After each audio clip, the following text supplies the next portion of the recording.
Complex sentences are a fundamental component of English grammar, providing depth and complexity to our writing and speech. Understanding how to construct and use complex sentences effectively can enhance clarity, interest, and persuasiveness in communication. This video aims to explore the structure, purpose, and usage of complex sentences.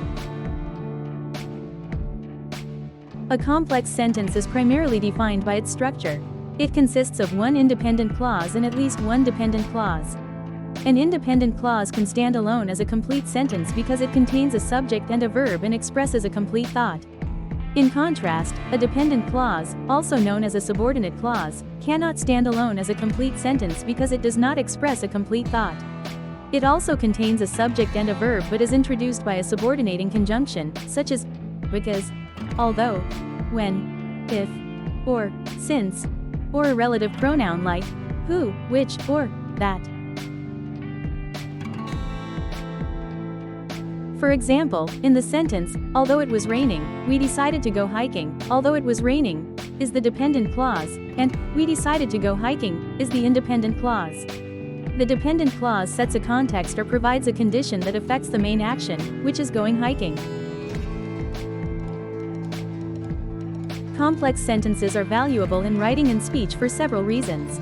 They allow the writer or speaker to combine related ideas into a single sentence, which can make the information more concise and easier to follow.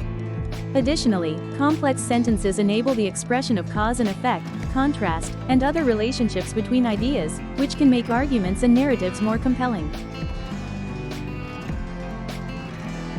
Moreover, using complex sentences can vary sentence structure in a text, which is crucial for maintaining the reader's interest.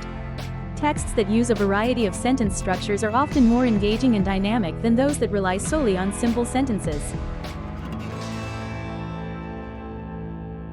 However, it's important to use complex sentences judiciously.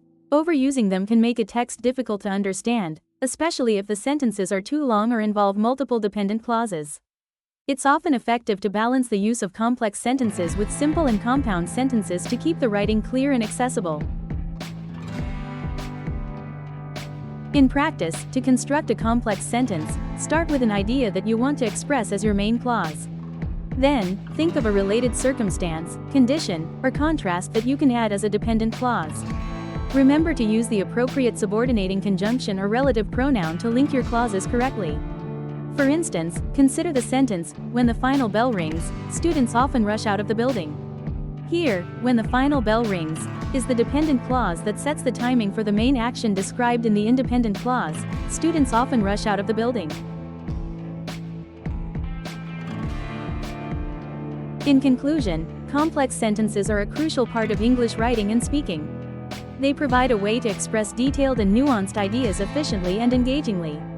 By mastering the use of complex sentences, students can improve both their written and spoken communication, making their arguments more persuasive and their narratives more compelling. As with any aspect of grammar, the key to mastery is practice and thoughtful application, ensuring that each sentence serves the purpose of conveying your message effectively and clearly. This has been a production of D&J Designs and Mathman 1962. If you would like to be notified when new videos are posted, click the subscribe button. Adult education instructional materials available at http://edtech.dnjdesigns.org.